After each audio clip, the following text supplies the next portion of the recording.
अपने जन्नत के नजदीक जाया करो, पाँव माँ का अदब से दबाया।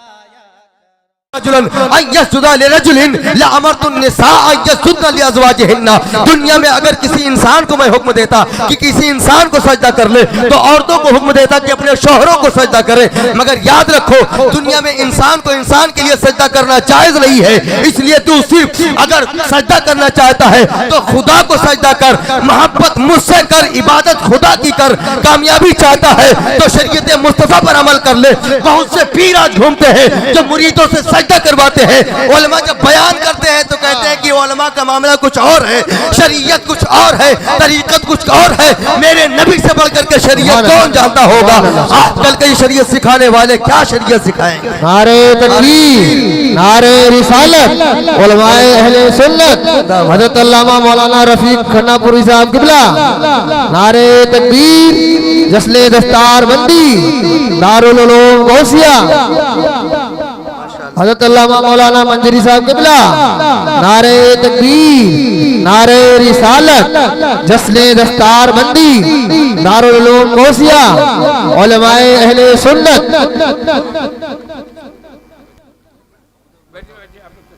तशरीफ रखिए आप लोग।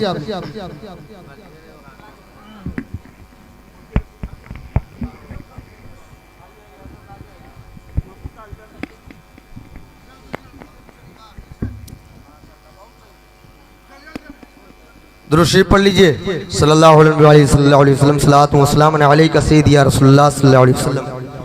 इस इदारे का नाम ज़ियाउल इस्लाम है जी। क्या नाम है? क्या नाम है? ज़ियाउल इस्लाम। आप भी तो ज़िया ही है।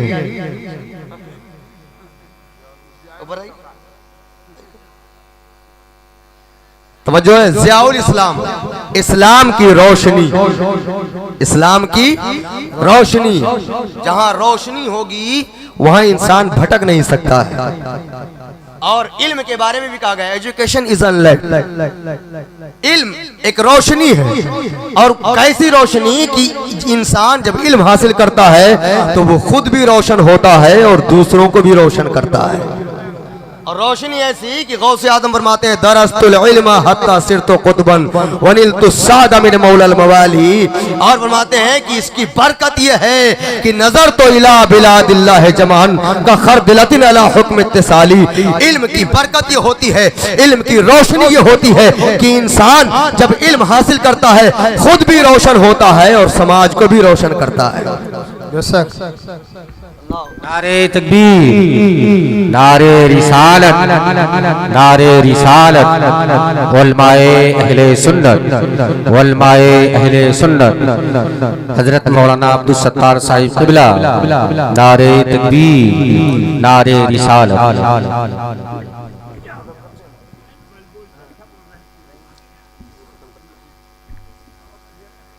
माशाअल्लाह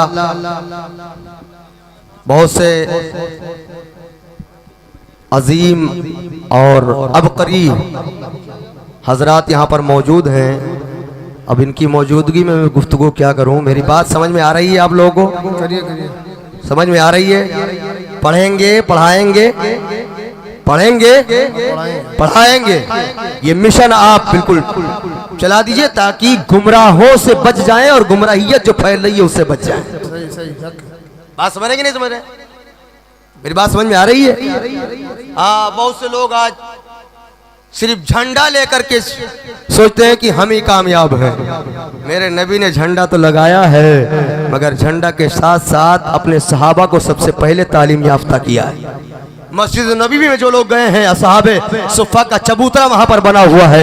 ये किस लिए बनाया गया था कि सुनो, नमाज पढ़ना है तो पहले तरीका चबूतरे में बैठ करके सीख लो, तालीम हासिल करके उसके बाद में खुदा की इबादत करो। वरना खुदा की इबादत करने के लिए अगर तालीम नहीं हासिल करोगे तो गुमराह हो जाओगे। एक ऐसे ही बगैर पढ़े लिखे आबिद साहब आए और वो खुदा की इबादत करते, बड़ा उनका शोहरा हो गया। वो कहते रोजाना मैं खुदा का अर्श देखता हूँ, खुदा का दीदार होता है दुनिया में। उनको मालूम क्या था? किसी आलिम साहब तक ये बात पहुंची, आला हजरत ने इसको बयान फरमाया अल मलफूज में हुजूर मुफ्ती आज़म हिंद नकल फरमाया। कहते हैं कि रोजाना खुदा को मैं देखता हूँ। अब कोई आदमी जो अनपढ़ हो तो कहेगा अरे यार तो बहुत बड़ा पहुंचा हुआ, ये अल्लाह को देखता है। हालांकि उसको अकीदा नहीं मालूम है। अकीदा ये है कि अल्लाह का दीदार दुनिया में अपनी आंखों से किसी को नहीं हो सकता है। अगर कोई अनपढ़ अभी आ जाए कोई ऐसे बाबा तो सब लोग मान जाएंगे। मानेंगे नहीं मानेंगे?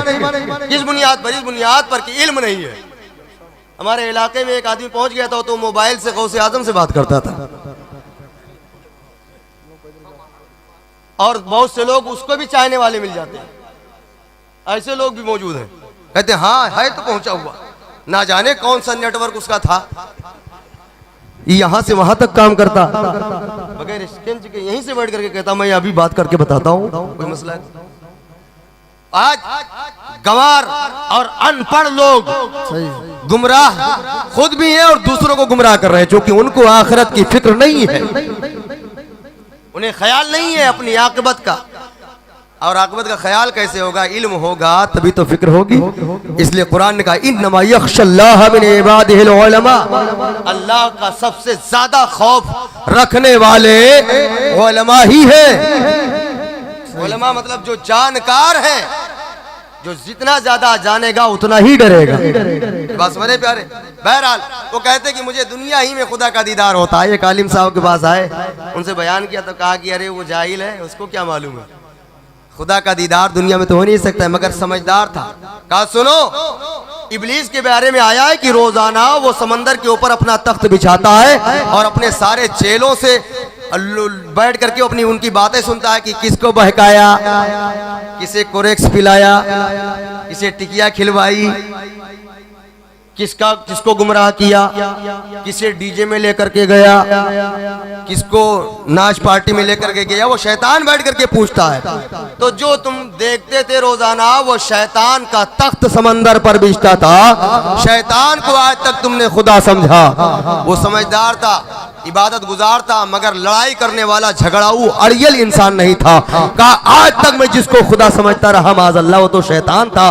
तौबा किया, आलिम की बात पर एतमाद करते हुए उसके इत्तबा किया और कहा कि अब आज से शैतान के वरगला में नहीं आएंगे, उलमा जो बताएंगे उसी की इत्तबा करें।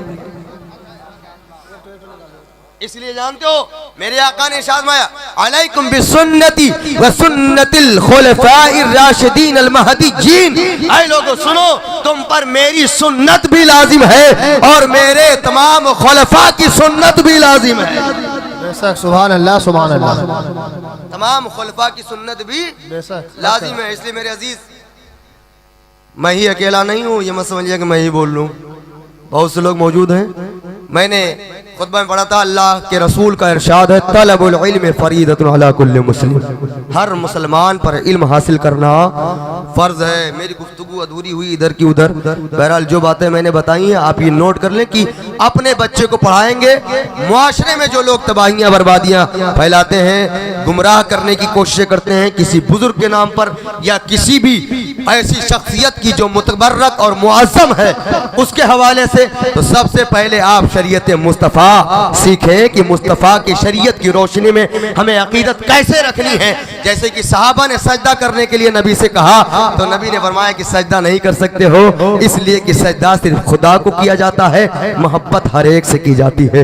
इसलिए आप कुछ भी करने से पहले सबसे पहले इल्म हासिल करें, पढ़ें। आपके दरमियान उलमा है उनसे मसाइल सीखें, आपके दरमियान आइम्मा है उनसे पूछें। इल्म इसी के जरिए हासिल होता है। आला से पूछा गया कि हुजूर क्या इल्म पढ़ने ही से हासिल होता है? आपने फरमाया नहीं, इल्म अफवाह रिजाल से भी हासिल होता है। और अफवाह रिजाल का मतलब ये मत समझिए कि अफवाह, अफवाह ये फौह का माना मुंह होता है, और मुंह सिंगुलर और प्लूरल आपने पढ़ा होगा इंग्लिश में, जैसे माउथ मुंह होता है, और इसी तरीके से आप अरबी में जाइए तो फौ का माना मुंह होता है, उसकी जमा प्लुरल जो आती है वो अफवाह है। फरमाया आपने अफवाह है, रिजाल से भी इल्म हासिल होता है, यानी अगर मदरसे में पढ़ नहीं सका है तो उलमा के मुंह से इल्म हासिल कर, उनकी जबान से इल्म हासिल कर। तुझे पढ़ने के लिए मदरसा अगर मयसर न हो सका है तो इनकी बारगाह में आ जा। मुस्तफा करीम की बारगाह में सहाबा आते थे, मदरसा में कभी नहीं पढ़ा, उनके पास जाते थे, हदीसें पढ़ करके मुहद्दिस बन गए, कुरान पढ़ करके मुफस्सिर बन गए। इनके पास आओ, इल्म हासिल होगा, फितना फसाद से महफूज रहोगे। अल्लाह ताला हम सब लोगों को अमल की तौफीक अता फरमाए, हमें बुराइयों से महफूज फरमाए। आज इस गौसिया ज़ियाउल इस्लाम में दस्तार का जलसा है, जो बच्चे दस्तार लेने वाले मौला उनको इल्म नाफ़े अता फरमाए। अस्तगफिरुल्लाह मिन कुल्लि ज़ंबि व अतूबु इलैह व आखिरु दावाना अल्हम्दुलिल्लाहि रब्बिल आलमीन। यहाँ पर 2 जलसों के बारे में कहा गया था, वो आप सुन लीजिए। एक गौसुल वरा कॉन्फ्रेंस हाजी रजब साहब के यहाँ पर फुलटकरा में है, ये जलसा 2 मार्च को है, और 3 मार्च को दारुल फैजुल नबी जामा मस्जिद में फैजुल नबी कॉन्फ्रेंस है, और इससे 2 रोज और पहले मार्च की 1 तारीख को दारुल बरकातिया का भी जलसा है। आप हजरात उसमें भी शिरकत करें। नियत ये करके जाएं कि हम यहाँ से चल रहे हैं तो जो सुनेंगे उस पर अमल करेंगे। आपने अमल ना किया, नियत यहीं से कर लिया, सवाब मिलेगा। अस्सलाम वालेकुम रहमतुल्लाहि व बरकातहू।